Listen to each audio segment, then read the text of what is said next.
শূন্যপদ কমল অঙ্কসহ এসএসসির একাদশ দ্বাদশের একাধিক বিষয়। শুরুতেই কাদের নাম বাদ? Hi everyone, welcome back to my channel অঞ্জনার ব্যঞ্জনা। বন্ধুরা, তোমাদের সকলকে আমার এই ছোট্ট ইউটিউব চ্যানেলে স্বাগত জানাই। স্কুল সার্ভিস কমিশনের শিক্ষক নিয়োগের ক্ষেত্রে শূন্যপদ বৃদ্ধির ইঙ্গিত দিয়েছিলেন শিক্ষামন্ত্রী ব্রাত্য বসু, কিন্তু শূন্যপদ বাড়ল না। উল্টে একাদশ দ্বাদশ শ্রেণীতে নিয়োগের ক্ষেত্রে শূন্যপদ কমে গেল। ইন্টারভিউ তালিকা প্রকাশের আগে একাদশ দ্বাদশ শ্রেণীতে শিক্ষক নিয়োগের চূড়ান্ত শূন্যপদের তালিকা প্রকাশ করা হলো। স্কুল সার্ভিস কমিশনের অর্থাৎ এসএসসি তরফে জানানো হয়েছে, মধ্যশিক্ষা পর্ষদের তরফে যে শূন্য পদের তালিকা দেওয়া হয়েছে সেটাই প্রকাশ করা হয়েছে। সেই তালিকা অনুযায়ী একাদশ দ্বাদশ শ্রেণীতে সহকারী শিক্ষক পদে মোট শূন্য পদের সংখ্যা হলো 12,445, অর্থাৎ কিছুটা কমে গেল শূন্য পদের সংখ্যা। প্রাথমিকভাবে 12,514টি পদে নিয়োগের বিজ্ঞপ্তি প্রকাশ করা হয়েছিল।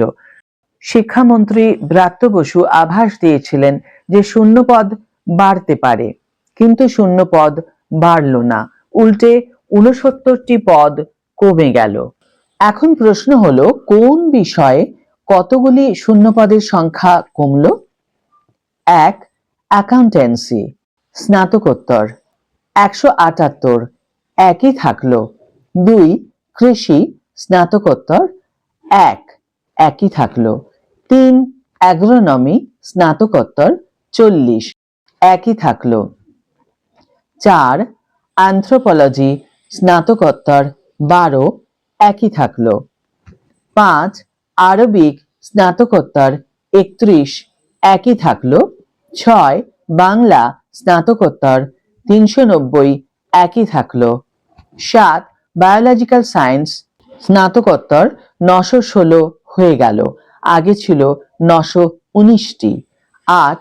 কেমিস্ট্রি স্নাতকোত্তর 1194টি শূন্য পদ দেওয়া হয়েছিল, সেটা কমিয়ে 1183 করা হলো। 9. কমার্স স্নাতকোত্তর 622, একই থাকলো। 10. কম্পিউটার অ্যাপ্লিকেশন স্নাতকোত্তর 263 শূন্য পদ, সেটা কমিয়ে 257 করে দেওয়া হলো। 11. কম্পিউটার সায়েন্স স্নাতকোত্তর 215টির জায়গায় শূন্য পদের সংখ্যা দাঁড়ালো 202টি। 12. ইকোনমিক্স বা অর্থনীতি স্নাতকোত্তর 506, একই থাকলো। 13. এডুকেশন স্নাতকোত্তর 1147টি শূন্যপদ ছিল, 2টি শূন্যপদ কমে গিয়েছে। 14. ইংরেজি স্নাতকোত্তর 594, একই থাকলো। 15. পরিবেশবিদ্যা স্নাতকোত্তর 43, একই থাকলো। 16. ভূগোল স্নাতকোত্তর 463, একই থাকলো। 17. হিন্দি স্নাতকোত্তর 30, একই থাকলো। 18. ইতিহাস স্নাতকোত্তর 572, একই থাকলো। 19. Home management and home nursing স্নাতকোত্তর 81টি ছিল, সেটা কমে 79টি হয়ে গেল। 20. হোম সায়েন্স স্নাতকোত্তর 1, একই থাকলো। 21. অঙ্ক স্নাতকোত্তর 785টি ছিল, কমিয়ে 782টি করা হলো। 22. মিউজিক স্নাতকোত্তর 32, একই থাকলো। 23.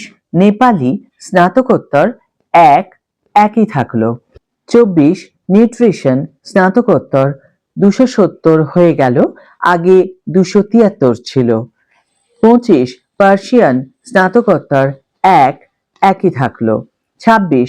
ফিলোসফি স্নাতকোত্তর 1161টি শূন্য পদ ছিল, কমে ঠেকলো 1158-তে। 27. ফিজিক্যাল এডুকেশন স্নাতকোত্তর 16, একই থাকলো। 28.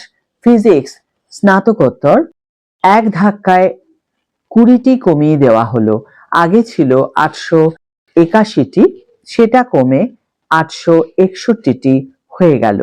29 পলিটিক্যাল সায়েন্স স্নাতকোত্তর 1373 একই থাকলো। 30 সাইকোলজি স্নাতকোত্তর 22টি ছিল, কমে 21টিতে ঠেকলো।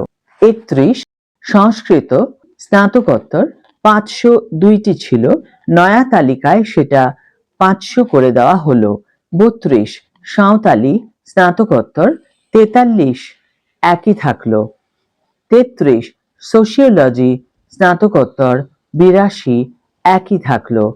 34 স্ট্যাটিস্টিক্স স্নাতকোত্তর 19 একই থাকলো। 35 উর্দু স্নাতকোত্তর 17 একই থাকলো। 36 ভিজুয়াল আর্টস স্নাতকোত্তর 1 একই থাকলো। তারই মধ্যে এসএসসির তরফে জানানো হয়েছে ভেরিফিকেশনের পরে বাংলা এবং ইংরেজি বিষয়েই 106 জন প্রার্থীর নাম বাতিল করে দেওয়া হয়েছে।